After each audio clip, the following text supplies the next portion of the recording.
icyarangaga abanyarwanda zari kirazira n'indangagaciro.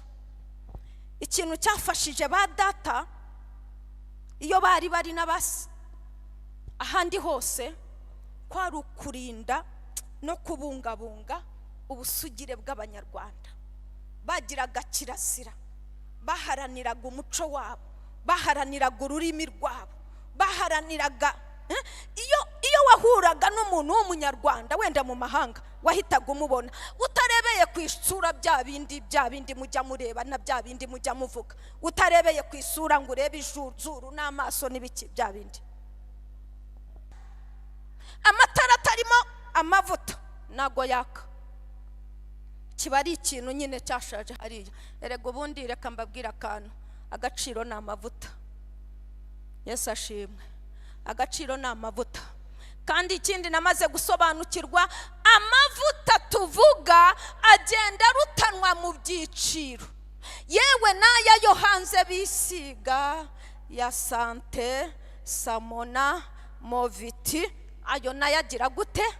Ararutanwa mu biciro. N'aya yandi bateka ya cooking oil nayo arutanwa mu biciro. Mukaba maso mu gihe gisa n'iki kugira ngo amatabaza yanyu abone uko amurika. Bagabo, mbifurije kwambara Yesu akabaha amavuta, amatara yanyu akamurika mu ngo zanyu, mukamenya uko mukemura ibibazo. Irembo Ryera TV, Irembo Ryera TV. Wawe Yesu ashimwe. Haleluya. Ibyo ari byo byose hari ikintu n'ubu wakubwira ngo sohoka utahe, hari icyo waba utahanye, sibyo yemwe? Yesu ashimwe. Icyo rero wumvishije tugiye gusenga Imana, uvuga uti Imana icyo numvishije ukirindire mu mutima wanjye. Icyiza ariko icyiza, Yesu ashimwe, icyiza wumvishije ubwira Imana uti kirindire mu mutima wanjye, uti kandi n'ijambo ry'Imana rigiye kuvugwa naho ukuremo icyafashiriza ubugingo. Yesu ashimwe. Reka dusenga Imana. Mana data wa twese uri mu ijuru, uri Imana yacu nziza, witwa ndiho niryo zina ryawe. Oh haleluya. Uri Uwiteka Imana Nyiringabo. Turagushimye Mana, turagushimye Mana, turagushimye Mana, turagushimye ko wadukuye mu magana menshi y'abanyabyaha. Turagushimye ko watwemereye ko twinjira hera hawe. Turagushimye ko twasinziriye tugakanguka tugihumeka. Turagushimye ko udutije ubuzima. Turagushimye ko waduhaye ijambo tukakuvuga. Ubuvugiro bwari budahari, Satani yari yaradutsikamije, Satani yadutwazaga igitugu, ariko ukareba ukavuga ngo tubeho, tukabaho, ukaduhindura ishyanga, ukaduha ijambo ryawe tukavuga. Icyubahiro n'ikibi cyawe. Oh haleluya. Zina ryawe nirishyirwe hejuru. Muri aka kanya Mana, ntabwo turimo gusengera ijambo ryawe. Ijambo ryawe rirera, niko ryambwiye, kandi rirakiranuka. Ahubwo turimo gusengera imitima yacu ngo icyo twumvishije kirimo ukiturindire, kandi n'ikindi turi bwumve mu ijambo ryawe nacyo kiturindire, kidufashe, kitubera impamba y'uyu munsi n'ejo hazaza. Kandi kuri rya herezo ubwo uzahagarara hariya, uzatwemerere twese tugusanganire, imerezo zacu zuzuye amavuta, matara yacu yaka, kugira ngo izina ryawe rizahabwe icyubahiro. Tuzifatanye n'abamarayika n'ibizima bine kuvuga kuri uwera. Urera Mana, urera. Turakubashye muri iki gitondo, kandi tuguhaye amashyi mu izina rya Yesu. Amen. Haleluya. Nimwicarire kandi Imana yo mwishuri baho umugisha. Nkuko bababwiye umuyobozi wa gahunda Neti Ngondo yamvuze, nitwa Harriet Kabera. Kabera ni umutware wanjye, nagwa ari Kabera umuvugizi wa polisi.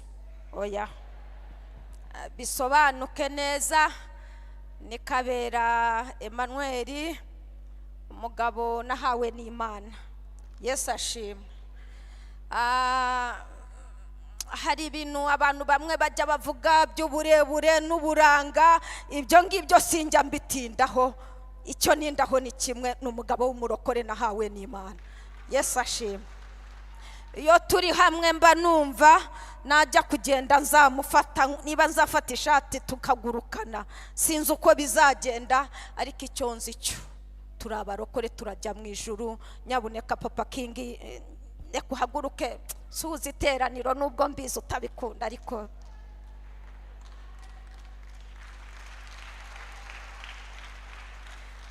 ku bashyitsi rero, uwo niwe mutware wanjye. Ndi umukristo wa hano, ariko data yanyise Natukunda. Nyuma yo kumbyara ndi umwana wa 7, abahungu 5 n'umukobwa umwe. Yashakaga abakobwa, ambyaye anyita Natukunda, ngo Imana iradukunda. Yesu ashimwe. Ndi umurokore, nakijijwe ndi urubyiruko, ndi umwana muto w'imyaka 15. Muri urwo rugendo, Yesu ashimwe, muri urwo rugendo nshima Yesu ko yabanye nanjye. Niyo mpamvu mujya mubona amagarara hano kuri iyi altari, numva umutima wanjye utancira urubanza. Yesu ashimwe. Numva mpamya n'ibyo ari byo byose, nabaye urubyiruko ndi i Remera. Yesu ashimwe. Ndakizwa, ndashyingirwa, ndi umurokore, njyaye 2 ndabyiruye. Yesu ashimwe. Ndubatse, ndacyari umurokore, ndajya mu ijuru. Yesu ashimwe. Ikindi, ndi umukozi wa paruwasi. Natangiye gukorera paruwasi mu 2000. Ndashaka gushima Imana. Ndi muto, hari ikintu kimwe cyanjemo ku mutima wanjye nicaye hariya. Umunsi umwe retired Bishop Corinne yigeze kunsanga mu bana dukina twirukanka, arahagarara, abana bose banasari baraza baramuhobera. Bamuhobeye nanjye ndagenda, sinari muzi, nanjye ndamuhobera. Abana bamwitaga umuzungu kuko yari inzobe cyane. Arande baragenda baza Kanoni Peter, aravuga ati ruriya ruhinja ruri mu zindi minja mwarukuye hehe? Si ibyo nashakaga gusobanura. Nashakaga kuvuga ko kuva nangiye kuba umukozi wa paruwasi, na retire yaba databuja irambwira ngo Harriet twagusanzeho iki cyaha. Ndashima Yesu. Pastor Peter yansanze muri iyi paruwasi, sindamumenyera, ni umuyobozi wanjye. Yesu ashimwe. Ndashima Imana indindiye mu burokore. Simvuze ngo ndi marayika, ariko nshobozwa byose na Kristo imbaraga. Ni mumera Imana icyubahiro. Tugiye gufatanya ijambo ry'Imana, ni muhumure. Ndakora samare, ndi umwarimu, ndabizi nzi kubisamarayizinga, ndabikora neza cyane, nyobowe n'umwuka wera. Nago muri bukerererwe. Dufite ijambo ry'Imana uyu munsi twasomewe, ariko bansabye kuvuga ku ntego yo kuba maso mu gihe gisa n'iki. Yesu ashimwe. Tugiye kuganira ku ijambo ryo kuba maso. Nahoze soma ijambo ry'Imana, ndatekereza nari ku bundi kuba maso mu Kinyarwanda bishatse kuvuga iki? Nsanga kuba maso bishaka kuvuga ngo twitegure. Imana ishimwe. Kuba maso bidusaba kwitegura. Kuba maso bidusaba kutirara. Kuba maso bidusaba kutibagirwa. Kuba maso bidusaba guhora turi stand by. Dusa n'abasirikare bari kuri parade. Imana ishimwe. Burya baba bari maso. Rero iri jambo ryo kuba maso ni rigari kandi ni rinini, ariko tugiye kuvuga kuri iki gice badusomeye kiri mu Kuva ibice 32. Turahera ku murongo wa mbere. Bavuze ngo Aroni acurira Abisirayeli ikigirwamana cy'ikimasa mu izahabu. Aroni na Mose yarayoboye ubwoko bw'Abisirayeli abukura mu gihugu cy'uburetwa cya Egypt. Baraza bageze mu nzira, Imana yagiye ibakorera imirimo ikomeye cyane. Yabambukije inyanza itukura ku butaka, barabibona n'amaso yabo. Imana ibikora, barabibona. Imana yagiye ibakorera ibikomeye imana irabibaha. Imana ibakura mu maboko y'uburetwa kwa Farawo, aho bakoraga ubucakara, aho bakoraga uburetwa. Ariko bari mu nzira, bagenda mu nzira, bageze mu nzira, Mose Imana iramubwira ngo nazamuka umusozi igira ikimwibwirira. Mose arazamuka, ijambo ry'Imana ryambwiye ngo yamazeyo iminsi 40 ngo n'amajoro 40. Mose amaze kuzamuka, bwa bwoko bw'Imana bw'Abisirayeli buribagirwa. Mu yandi magambo nibaba amaso ngo bavuge bati ese databuja Mose kandi Imana igiye kumubwira iki? Ko yamubwiye ngo arambure ku nyanja igacikamo kabiri tukagenda, ko yayisaba ibiryo tukarya tugahaga, noneho ubu ngubu igiye kumubwira iki? Ngo babe maso. Ntabwo bigeze baba maso. Nuko ngo Mose akiriyo baribagirwa. Iyo umuntu atabaye maso aribagirwa. Imana idufashe iturinde kwibagirwa mu gihe gisa n'iki. Ngo bamaze kwibagirwa, ngo baravuga bati Aroni niwe wari wabasigaranye. Baramubwira bati ducurira Imana. Baribagirwa, bibagirwa ya Mana yabakoreye bya bitangaza, yibagirwa Imana yabakuye mu maboko ya Farawo, baribagirwa urwo rugendo bagendanye nayo, baribagirwa uko yabatungishije amazi, baribagirwa uko yabahaye ibiryo, baribagirwa uko yabambitse, baribagirwa uko yabarindiye abana, baribagirwa. Nibaba amaso. Bamaze kwibagirwa basaba Aroni bati please Aroni, kigira icyo dukorera, turemereye Imana. Ngo Aroni ngo abigira vuba. Nasomye ijambo ry'Imana rirambwira ngo Aroni bamaze kubimubwira ngo yacunguje uburyo umwete, aravuga ati ubu bwoko ninze gato bava kuwiteka burundu. Muri Bibiliya isobanuye ngo aravuga ati reka mbigire vuba. Nuko Aroni ngo arababwira ati nimukweture, nimuzane izo zahabu, nimuzane iyo miringa mwambaye ku matwi na hehe.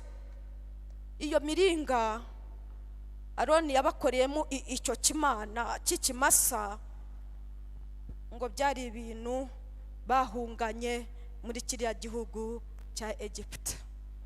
Nuko ngo abaremera icyo kimasa ngo barakiramya, ariko ngo Aroni avuga ijambo ryamfashije. Aroni ngo avuga n'ijwi riranguruye, ngo aravuga ngo ejo mu gitondo ngo hazaba umunsi w'Uwiteka. Mana ishimwe. Aroni yari maso, yari arimo areba ubwo bwoko, ngo ubwoko buriya ngo batangira gukina. Musome neza hariya bavuze ngo batangiye gukina mutagira ngo bateraga umupira, nta nubwo bari muri basketball, oya, nta nubwo gukina. Bibiliya ivuga ko ari ugusambana. Ngo batangira gukina ngo by'indengakamere, bagaruka mu byo bakoreraga mu buretwa. Nibaba amaso ngo Uwiteka biramunukira. Ngo ikindi bakoze kibi, baravuze ngo wa wundi Mose, ntabwo bigeze bazirikana ko ari Imana yabakuyeyo. Barabyibagiwe, bibagirwa ko ari Imana yabakuye muri kiriya gihugu, babyitirira Mose. Ngo Uwiteka Imana abibonye ngo abwira Mose ati Mose ati buriya bwoko bwawe naburimbura. Buriya bwoko bwawe bukoze buribagiwe. Imana iturinde kwibagirwa. Hari aho Imana yagukuye, buriya bwoko bwavaga muri Egiputa, nawe hari Misiri yawe wavuyemo. Rya joro Imana yagukuye muri Misiri yawe igukurayo, hari aho yagukuye wumva utashobora no kwiyungura n'umukono n'umwe, ariko Imana yo kabyara irabireba ikugirira imbabazi n'ibambe, igukurayo igukuruza ineza yayo, irakwiyegereza, igushyira mu gituza cyayo, iravuga iti mwana wanjye baho baho. Yesu ashimwe. Ariko imaze kukwiyegereza uribagirwa. Imana iturinde kwibagirwa, tube maso. Shaka kuvuga ku ijambo ryo kuba maso. Kuba maso bidusaba kwirinda muri byose. Kuba maso bidusaba kwirinda muri byose. Babyeyi, ejo bababwiye ngo tuzatangira igiterane. Kuba maso biguha umurongo ngenderwaho w'uburyo ubana n'abana wabyaye. Ese babyeyi, mwari muzi ko abana twabyaye muri iyi minsi baturusha ubwenge? Bari updated online, ikibaye cyose barakizi, kandi twebwe turacyari inyuma. Inkuru irasohoka kuri YouTube bakaba bayimenye, wowe utarayimenya. Niba rero udashoboye kumenya ibyo kuri YouTube, biragusaba kuba maso mu mwuka kugira ngo Imana yacu igire ikikwigisha. Yesu ashimwe. Biradusaba kuba maso mu rugo, tukaba maso uko tugenda, tukaba maso uko tubana n'abagabo bacu, tukaba maso. Namwe batware bacu beza mukatubera maso kugira ngo twese tuzaraganwe ubwami bwo mu ijuru. Yesu ashimwe. Haleluya, haleluya, haleluya. Kuba maso bituma umuntu agira amavuta. Iyo ubaye maso bisobanura ngo ube maso mu buryo bwo gusenga. Ntabwo wamenya ikikuri imbere. Aya maso yacu aya ngaya y'umubiri areba ahangaha, aha hafi yanjye ahangaha, ubu ibingibi ndabisoma, n'ibi ndabisoma, n'uriya wa kamera ndamureba, ubundi akagenda akagarukira kuri ya shuri rya Edward ririya mbona. Ntabwo rirengaho, ntabwo ijisho rirengaho ngaho. Ariko iyo uri maso, Mwuka Wera muyobozi twahawe, twasigiwe, ngo niwe uzenda ku bya Data wa twese, ngo akabitumenyesha. Yesu ashimwe. Kandi ibyo ngibyo ntabwo azabitumenyesha tutari imbere ya Data wa twese. Azabitumenyesha turi maso, dukora imirimo myiza, turi maso duterana, turi maso dufasha imfubyi, turi maso ducana amatabaza yacu, twongeramo peteroli. Yesu ashimwe. Abantu bamwe bavukiye mu mujyi wa Kigali, peteroli ntabwo bayizi, parafine ntabwo bayizi, ariko genda yizi. Nagiye kumenya ubwenge, nsanga iwacu bafite itara ry'akatadoba. Iterambere rije bagira iry'ikirahure. Urumva ko bazamukaga mu ntera. Ariko ubu ngubu abana bavutse ubu ngubu, sora zaraje, aho umuriro utaragera bacana sora. Iryo tara ry'ikirahure nako katadoba ntabwo ryapfaga kwaka udasutsemo amavuta. Iyo utariberaga amaso ngo urihanagure ikirahure, nimunyumve neza, ngo uhanagure icyo kirahure, yego, ngo ube maso urihanagure, ngo utunganye urutambi. Ngo hari igihe urutambi rwagwagamo, urutambi rukagwamo, cyangwa rukaka rugashirira, bagahunguraho ibintu byirabura. Imana ishimwe. Iryo tara uwo munsi iyo baricanaga ntago warenzaga hariya. Iyo wajyaga gukura icyansi cy'amata ku ruhimbi wakoreshaga sensi zawe, cyangwa se abagaburaga ibiryo nabo bakoreshaga sensi zabo, kuko rya tara ritakigira riteyemwe, ritakibona. Imana itwigisha. Muri iyi minsi turasabwa kuba maso, tukabera maso amatara yacu. Yesu ashimwe. Haleluya, haleluya. Muri iyi minsi biradusaba kuba maso, tukabera maso amatara yacu. Amatara atarimo amavuta ntago yaka. kiba ari ikintu nyine cyashaje hariya. Erega ubundi reka mbabwira akantu, agaciro ni amavuta. Yesu ashimwe. Agaciro ni amavuta. Kandi ikindi namaze gusobanukirwa, amavuta tuvuga agenda arutanwa mu byiciro. Yewe n'aya yo hanze bisiga ya Sante, Samona, Moviti, ayo nayo agira gute? Ararutanwa mu biciro. N'aya yandi bateka ya cooking oil nayo arutanwa mu biciro. Wowe amavuta ufite muri iyi minsi n'ayahe? Amavuta nshaka kubabwira ntabwo ari ayo ngayo, ariko ngo ibyo mu isi bishushanya ibyo mu ijuru. Yesu ashimwe cyane. Haleluya. Ndagira ngo mbakangurire kuba maso, tugacana amatabaza yacu, tugashaka amavuta tukayashyiramo. Imana ishimwe. Reka dusome mu ijambo ry'Imana. Reka dusome mu gice cya 2 icyo badusomeye muri Matayo, umugani w'abakobwa 10. Nago ndi busome wose, ndahera ku murongo wa 6. Haravuga ngo ariko nijoro mu gicuku habayeho urusaku ngo umukwe araje, nimusohoke mumusanganire. Maze babakobwa bose barahaguruka baboneza amatabaza yabo. Abapfu babwira abanyabwenge bati nimuduhe ku mavuta yanyu kuko amatabaza yacu azima. Ariko abanyabwenge barabahakanira bati oya, niyadukwira twese, ahubwo nimujye mu bahanjuzi muyigurire.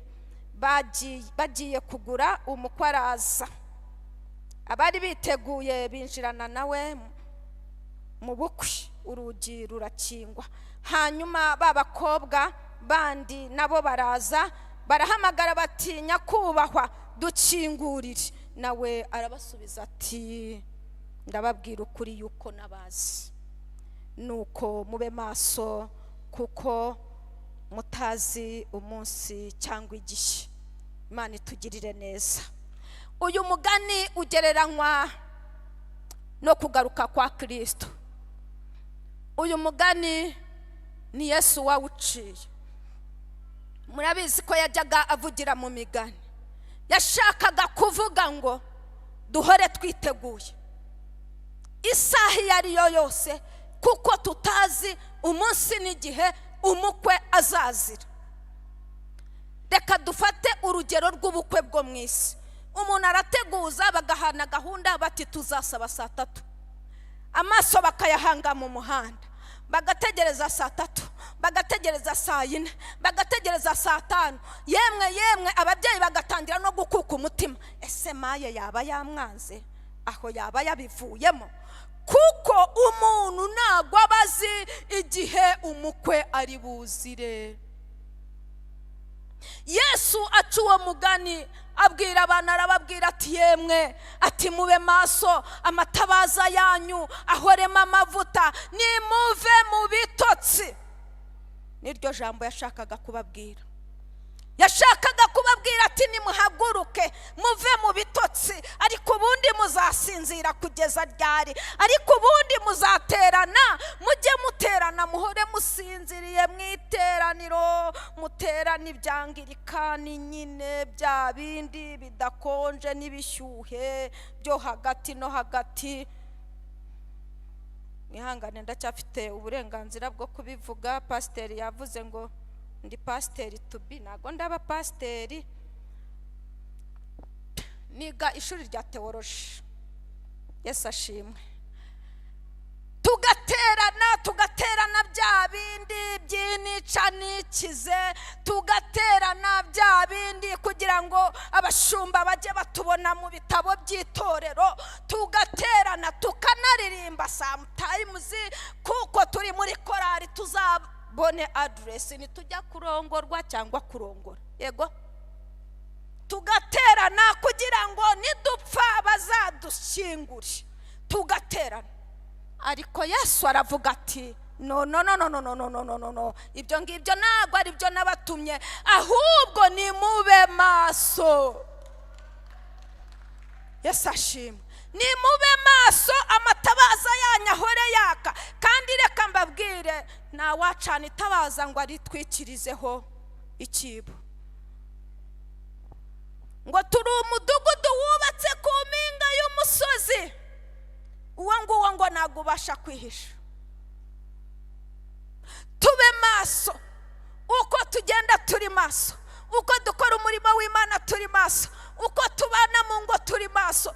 Tube maso nk'abazi ko Yesu azagaruka ejo.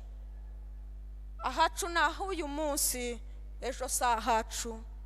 Aharaho yagaruka ejo cyangwa akaza ejo bundi. Icyo dusabwa twebwe ni ukuba maso, ni ugushyira amavuta mu matara yacu, ni ugucana itara rigahora rimuritse, kugira ngo Yesu naza. Reka mbabwire, isi yuzuye umwijima. Nsoma ibi bintu natekereje, nese Mana, Yesu nuza uzahagarara hariya mu gicu, aho uzajya ubona itabaza ryaka, aho niho uzajya uzamura. Nabona kuri Hariyeti itara ricanye, azohereza ukuboko amuzamure. Nagera kwa Kanoni Gemima, abona itara riraka, yohereza ukuboko amuzamure. Nagera muri Korari Umusamariya Mwiza, abona itara riraka riracanye, amuzamure. Ntabwo tuzi uko Yesu azabigenza, ariko icyo tuzi cyo, nasanga ducanye turi maso, azatuzamura kandi azaduhemba. Imana ishimwe. Tube maso. Reka nsome ikindi gice, ndabona amasaha yagiye. Dusome mu Baroma. Reka dusome mu Baroma ibice 13, ibice 13, turasoma ku murongo wa 11. Haravuga ngo kuba maso. Umutwe w'amagambo uravuga ngo kuba maso. Nuko mujye mugenza mutyo, kuko muzi yuko igihe cyo gukanguka gisohoye rwose. Dore agakiza kacu karatwegereye kuruta igihe twizereye. Ijoro rirakuze burenda gucya. Nuko twiyambure imirimo y'umwijima, twambare intwaro z'umucyo, tugendane ingeso nziza nk'abagenda mu mucyo.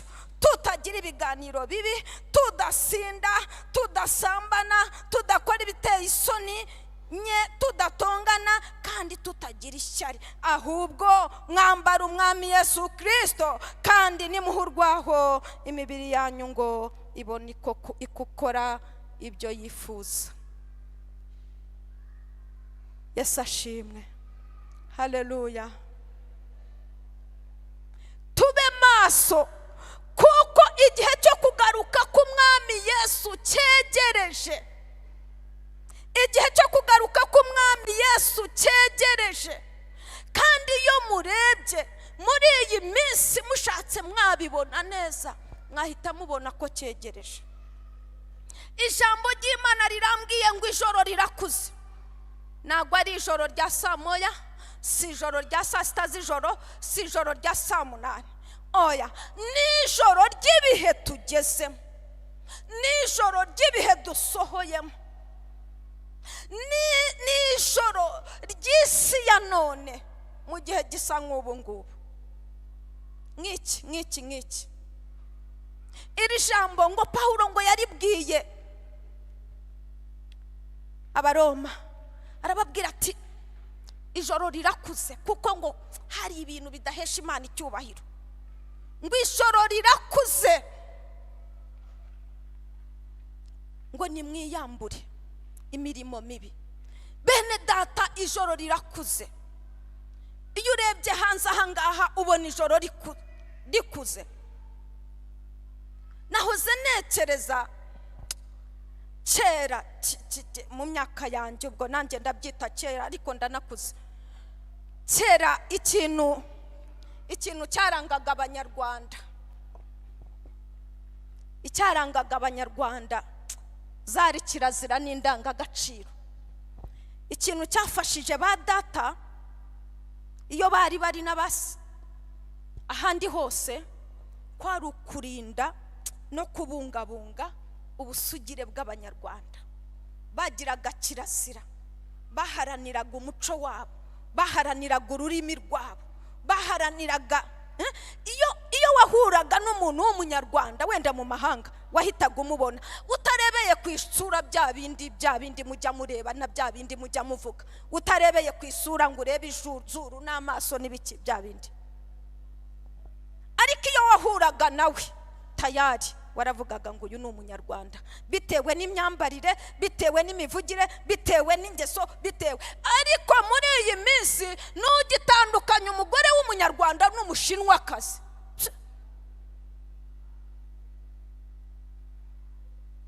Tube maso, isi yahindutse. N'ugitandukanya nago ushobora gutandukanya. Reka tubikure muri Bibiliya, tubishyire mu muco wacu. Abanyarwanda, jewe Samara hari n'uwiwacu aho twigaga, hari igihe cyageraga hakagwa igihe cya twa dukoko bita gasana isenene. Yesu ashimwe. Ku ishuri bakadushyira kuri parade bakajya bavuga uyu ni umunyarwanda ntabwo afata insenene, uyu ni umunyarwanda ntabwo afata insenene, uyu ni umunyarwanda. Bagahita boherezayo abagande n'abanyankore bakajya gufata insenene zabo.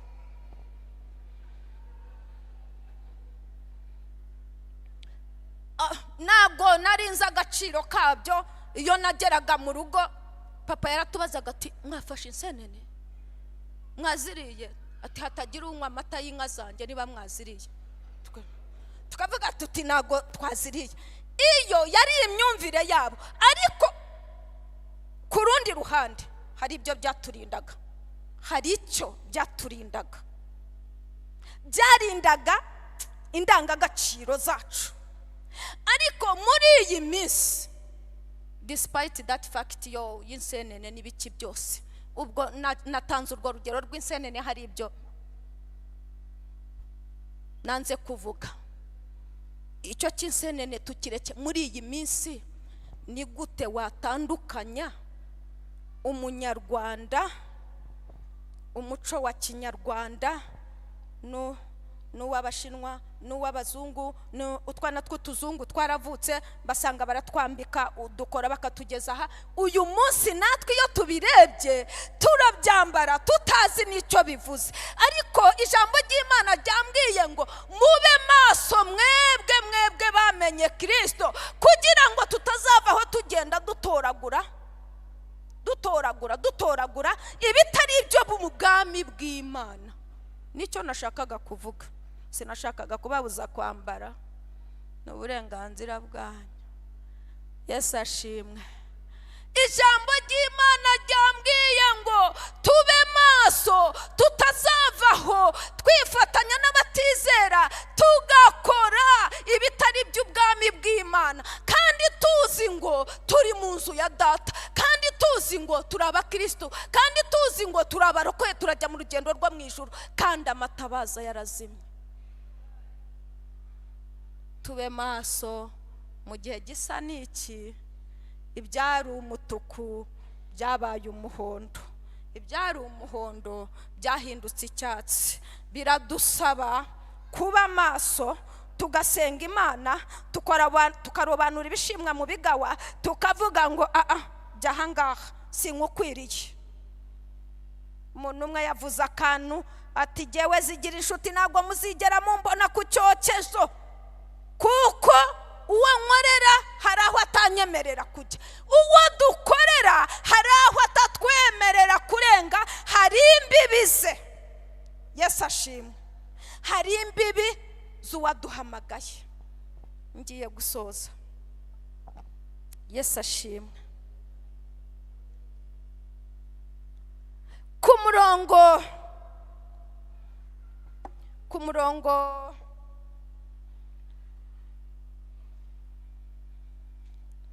murongo waho wa nyuma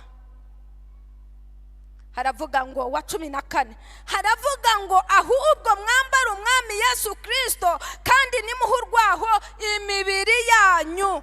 Mwambara umwami Yesu Kristo, nitwambara Kristo umucyo wacu uzagaragara. Nitwambara umwami Yesu Kristo amatara azamurika. Yesu Kristo niwe mavuta yacu. Yesu Kristo ni imirimo myiza yacu. Yesu Kristo niwe gakiza kacu. Yesu ashimwe. Twambara umwami Yesu Kristo.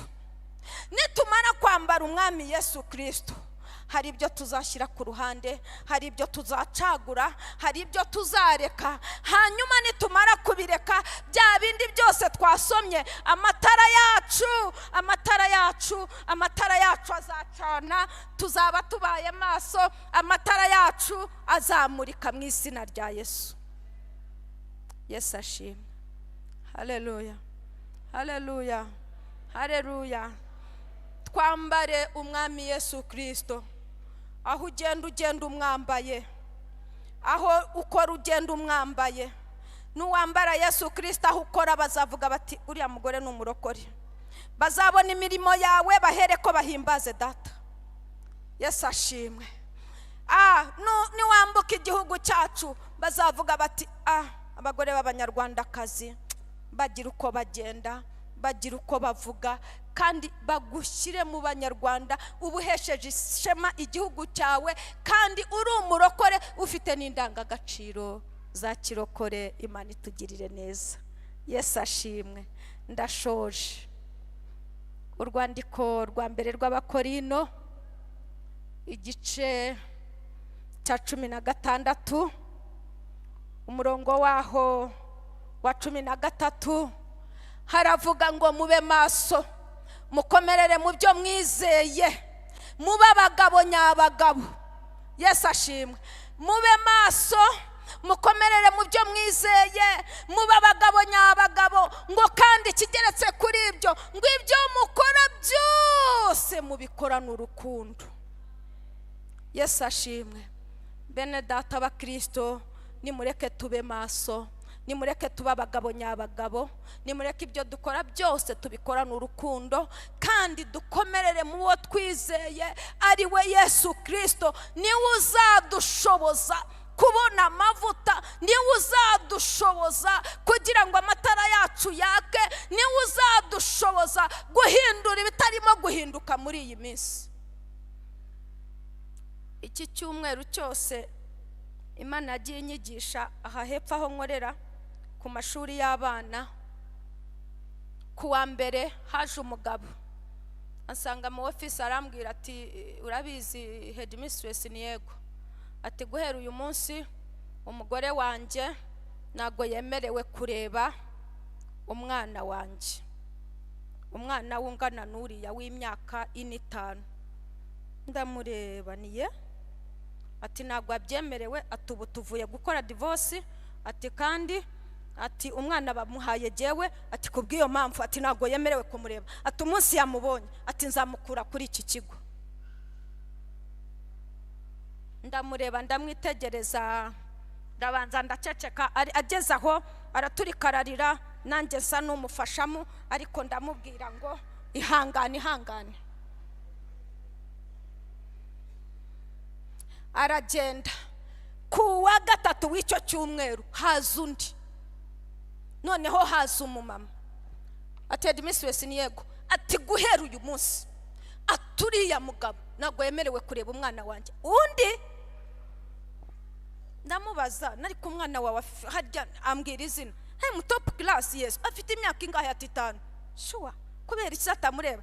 Atumva, ati byanje n'umugabo wanjye nushinzwe kubimenya, icyo ushinzwe no kwakira school fees, umwana wanjye akiga. Umunsi yamubonye nzamukura hano. Kuwa gatanu haza undi mugabo. Ibi mbabwira, umutima wanjye umaze icyumweru ubabaye. Ndavuga, mana, what's going on?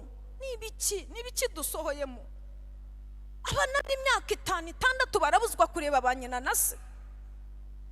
Kuwa gatanu haza undi arinjira, ndamureba, se niki papa kanaka, ndabazi ati narinje kukubwira ubu ngubu butuvugana, mama kanaka ntabwo yemerewe kureba batatu within 1 week. Noneho abimbwiye numva umutima wanjye ubaye strong. Ndamugana ariko wa mugabo we, uza amategeko y'u Rwanda, uza amategeko agenga igihugu cyacu. Ajya gutya arandeba ati ye, n'umwana yemerewe kubuzwa kurebwa na nyina afite imyaka ingahe? Ati byo simbyitayeho, ati cyo nitayeho nuko nkubwiye ngo nazamureba. Ni noneho tubisinyire nazamureba. Ndamubwira ngo ibibazo byawe papa, ibibazo byawe mama, abana ntago bakwiye kuba victims y'ibibazo byacu twebwe bashakanye. Mube maso, abana bacu barimo kurengana kubera twebwe. Mothers Union, muhaguruke tube maso, muhaguruke guhera ku wa mbere mube maso, mucana amatabaza, mwongeremo amavuta. Amazi si yandi, ubu nukoga amagazi. Ndamubwira ni baba baguhereye divorce ku kagari, ku murenge, ku district, mu high court, ndashaka icyo cyemezo. Bitabaye ibyo ndamumwereka. Ni kandi nasiba ishuri ndatanga raporo ku karere, ndabyemerewe mu bana ba droppings out biminja bitewe n'icyo kibazo. Ati kuri headmistress uri umucamanza. Ibyo byamaye ubutwari bwo guhamagara na babandi ndabagarura, ndababwira ni kanaka na kanaka bemerewe kureba se, n'uyu yemerewe kuramutsa nyina. Itegeko rivuga gutya na gutya, ariko kandi nibirenze itegeko hari ikijambo ry'Imana ritubwira. Yesu ashimwe. Hari ikijambo ry'Imana ritubwira, ni nyamara buriya mwakiriye Yesu mukamwambara, nimureke twambare Yesu. Yesu ashimwe. Twakiriye Yesu tukamwambara, abana bacu bakurira muri ubwo buntu, abana bacu bagendera muri ubwo buntu, abana bacu bazavamo abagore n'abagabo beza, abana bacu bazubaka iki gihugu tutakiriho. Yesu ashimwe. Mbifurije kwambara Yesu, akaba ari ubongera amavuta, mukaba maso mu gihe gisa n'iki, kugira ngo amatabaza yanyu abone uko amurika. Bagabo, mbifurije kwambara Yesu. Yesu akabaha amavuta, amatara yanyu akamurika mu ngo zanyu, mukamenya uko mukemura ibibazo. Nta hantu hataba ibibazo na uretse mu ijuru, ariko mu isi biba bihari. Ariko dufite Yesu, niwe udushoboza kubikemura, niwe udushoboza kubivamo, niwe udushoboza kubyambukamo, kandi tukabyambukamo neza. Umwanzuro ntago ari divorce. Imana itugirire neza, tube maso, dukomerere mu byo twizeye, kandi ibyo dukora byose tubikorana urukundo. Nibwo Imana yacu yaduhamagaye izahabwa icyubahiro. Nibwo Imana yacu izahagarara ku bicu ikareba iremera amatara araka, ikareba iremera amatabaza araka, ikagera iremera igasanga bose bafite amatara mu matabaza yabo. Yagera muri korari igasanga amatabaza yanyu arimo amavuta. Yagera muri worship team igasanga abakobwa n'abahungu amatabaza yanyu arimo amavuta. Yesu ashimwe. Ukambara nk'umuririmbyi, ukagenda nk'umuririmbyi, ukavuga nk'umuririmbyi, ugakora nk'umukristo, ukambara nk'umukristo, ugafasha imfubyi, ugasura abarwayi. Ayo niyo mavuta, ayo niyo mavuta, ayo niyo mavuta.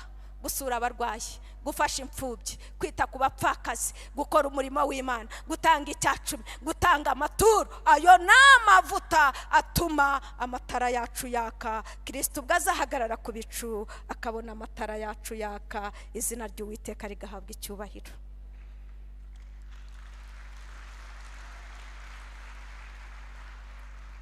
Ndashoje.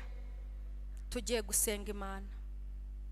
Ariko niba hari icyo umwuka yakubwiye wumva itara ryawe rikeneye amavuta, wumva hari hasigayemo nk'igitonyanga k'agakoroboyi bagiye kugura ku bahanjuzi batarakohereza ku bahanjuzi, tureke kugura ku bahanjuzi, mureke duhaguruke dusenga Imana, tuvuge tuti Yesu duha amavuta tubone kwaka, kandi twake burinde buke. Yesu abagirire neza. Muntu wese wumva twafatanya gusenga Imana, muntu wese wumva twafatanya gusenga Imana, nazamura ikiganza, azamura ukuboko, dusenga Imana, tubwire Yesu. Yesu dukeneye amavuta, dukeneye amavuta, dukeneye amavuta. Niyo azasuka ububyutse i Remera, noneho bwatangiriye muri Anglikani n'ubundi bukongera bukagaruka hano i Remera. Iryo sezerano turarigira kandi tuzatuza ari uko risohoye. Nirinasohora tuzakomeza dusenga Imana. Yesu abaho umugisha. Mukiza Irembo ryera TV.